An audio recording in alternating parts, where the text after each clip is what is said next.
Sony isn't getting a lot of good PR lately. The shuttering of Japan studio, the eradication of a huge chunk of the PlayStation Store, and an insistence on charging the earth for every game they put out, it's enough to make you wonder just what's going on at PlayStation.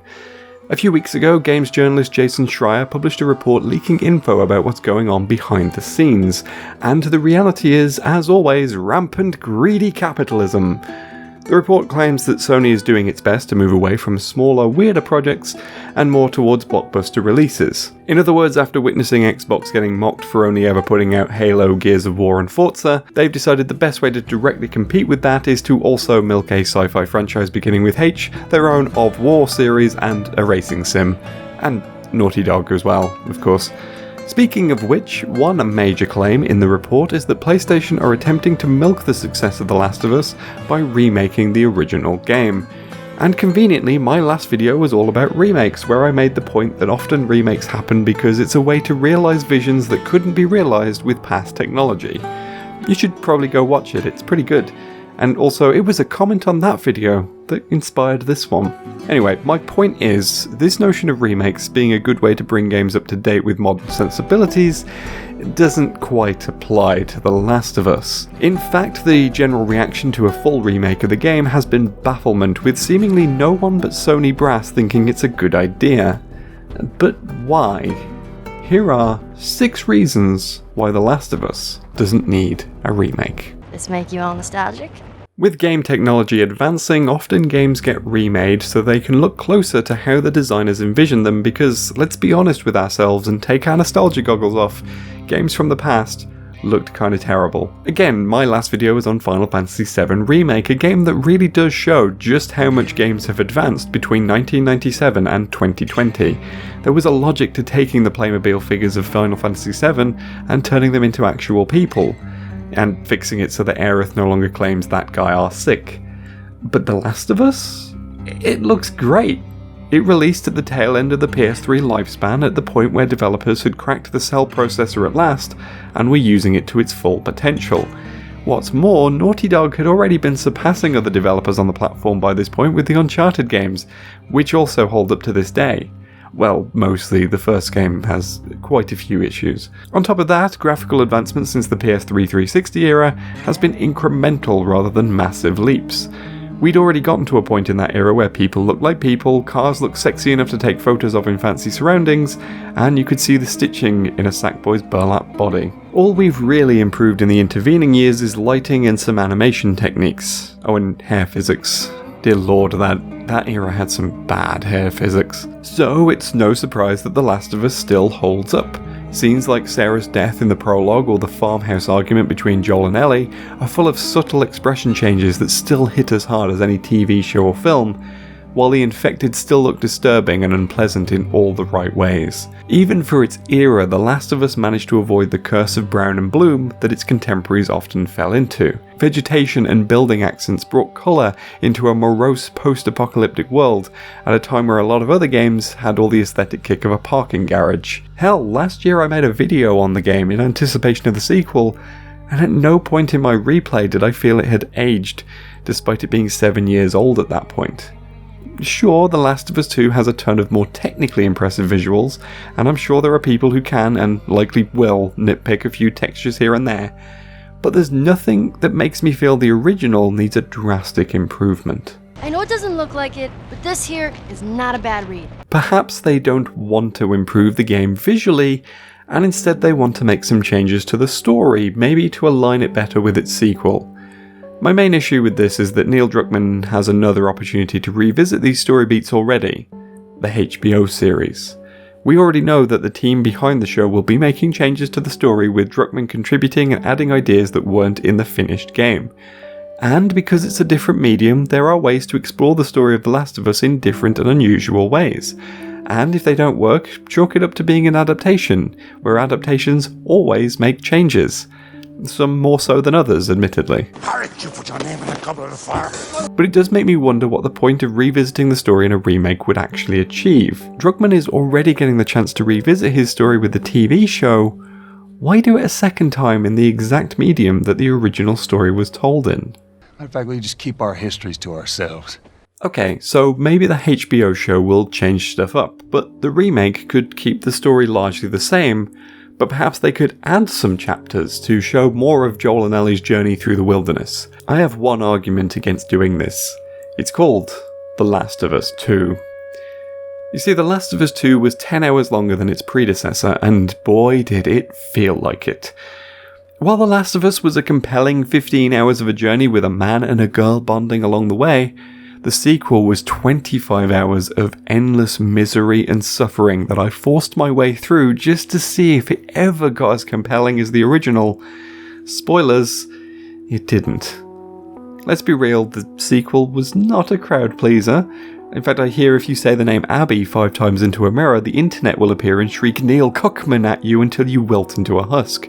So perhaps modelling a remake on that sequel might not be super wise, I don't know. But seriously though, part of the reason I prefer the original game to its sequel is because its shorter length meant better pacing and a stronger execution of its ideas. The seasonal skips made for a series of short stories that showed a series of milestones in Joel and Ellie's relationship. None of these smaller stories outstayed their welcome, they said what they needed to say, and they moved on. Meanwhile, The Last of Us 2 made its point during one of its in-game days, and then proceeded to labour the same point for 2 more days, then made the same point from a different perspective for 3 days again, and then threw in an epilogue that said nothing.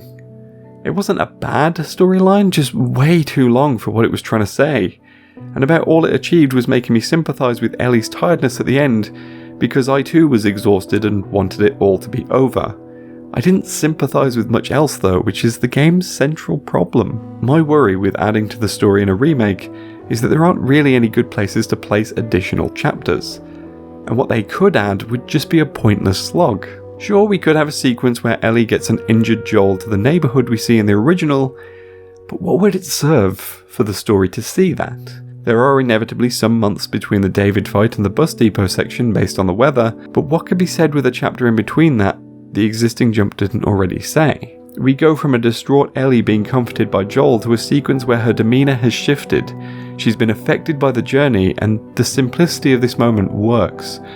We learn just as much from what's unspoken as from what we see. All you could throw in here would be more misery, and once again the sequel proved that this is unnecessary. Less is more. The pacing and structure of the original story is superb enough, and adding more would just interrupt its delicate balance. I shot the hell out of that guy, huh? There were a number of gameplay improvements in the sequel that perhaps Naughty Dog and Sony would like to retrofit to the original, and maybe that's the reason for a remake. Except if I'm honest, nothing in the sequel's gameplay really feels enough of a leap forward to justify clamping it onto the original. There were refinements, certainly, but nothing so substantial I wished that they had been in the original. They'd added some new crafting items, I guess, some improvements to melee combat, maybe some additional stealth options. These were all nice. It didn't make me look back at the original and think it was lacking though. And then there's the dogs. That was a pretty big new addition to the sequel, and one that I hated with the burning fury of 1,000 suns. Imagine stealth, but now enemies can track you, can't be taken out stealthily before they raise the alarm, and also have the side effect of making you hate dogs. That's what dogs in The Last of Us 2 are like. Please, never retroactively add them to the first game. Maybe it's the bigger areas of the sequel they want to add, expanding the environments of the original.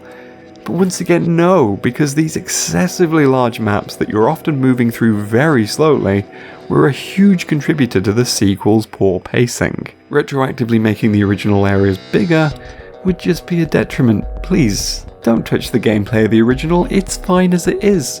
It might not be perfect, but it works for what it's trying to achieve. Of course, all of this is moot because a major reason we don't need a remake of The Last of Us is quite a simple one. What the hell are you doing here? The games industry loves to throw terms like remake and remaster around in hilariously incorrect ways all the time. Straight remasters are called remakes and vice versa constantly.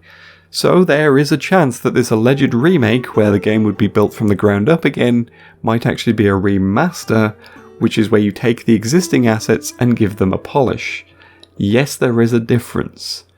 But if it is a remaster, then it's equally unnecessary because There's a remaster already on the PS5. Remember when Sony launched the system and revealed that PS5 players with a PlayStation Plus subscription got immediate access to a whole bunch of PS4 games? The Last of Us is among them. It's a remaster that released shortly after the launch of the PS4. It made some minor improvements to capitalise on the improved system architecture of the PS4, but was fundamentally the same game at its core. And you can already play this remaster on the PS5, as part of a subscription that you probably already have anyway. And even if you don't have that subscription, if you already own the remaster, then you can play it on the PS5 without issue. And again, the improvements it made make it hold up even more than the PS3 original, which, as we've discussed, already holds up pretty well. So, why do we need to remaster it yet again? And why are you letting this happen? Nothing indicates the short-sightedness of Sony's current management and the suggestion of this remake, because Sony own a lot of video game properties that could be better served with a remake than the game that still looks and feels as good as it did on launch day. Remember when Bluepoint made Shadow of the Colossus and made it much more visually stunning than the PS2 original? Why not let them give its spiritual predecessor Ico the same treatment? It seems like a no-brainer, quite frankly. What about games from the PS1 era? With all the fever around Final Fantasy remakes, why not consider bringing back The Legend of Dragoon and make it less ropey than it was originally? What about the Ape Escape trilogy? Why not give those games the same treatment that Crash and Spyro got from Activision? And with stealth very much in these days, why not give Siphon Filter a polish and fill the Metal Gear shaped hole that we've all got in our lives now? Hell, even if Sony are rigidly sticking to their blockbuster franchises, the first two God of War games could do with a revisit to bring them more visually in line with the third. Maybe even make full-fledged remakes of the PSP titles in the series that barely anyone played because, well, they were on the PSP. It's God of War, another blockbuster franchise, what could go wrong there? And if they absolutely must worship the ground Naughty Dog walk on, let's not forget that the Jak and Daxter trilogy is a lot more deserving of a remake, and it's right there. Imagine a full HD Jak and Daxter with its rolling sunsets and beaches. Imagine Jak 3 with a more expansive desert and cityscapes. Imagine Jak 2 with a lot of gameplay improvements that it desperately needs. I'd be down with that. It's still a Naughty Dog franchise. You can make bank off that. Sony, get your act together. The notion of a Last of Us remake is merely emblematic of a severe management problem that seems to be growing within the ranks of PlayStation, worryingly similar to the early days of the PS3. Ridge Racer! Remember that one? A focus on blockbusters at the expense of everything else, pricing increases, and a disdain for the earliest PlayStation years is not helping the company image, and the remake shows just how short-sighted the decision-making has become. So no, The Last of Us doesn't need a remake, but perhaps Sony's management does. Thank you for watching, everyone. Let me know your thoughts on this remake news, and why not share some of your suggestions for PlayStation franchises that might deserve a remake more than The Last of Us down below. If you've enjoyed this video, don't forget to give it a like and subscribe if you'd like to see more. You can also support the channel through Patreon and join the Discord community linked in the description. And while you're here, why not give some of these videos a watch too? You can watch the rest of this 6 Reasons Why series through this playlist, while this video is all about a remake that did deserve to be made, the Final Fantasy VII remake. So go enjoy those, and I will see you next time.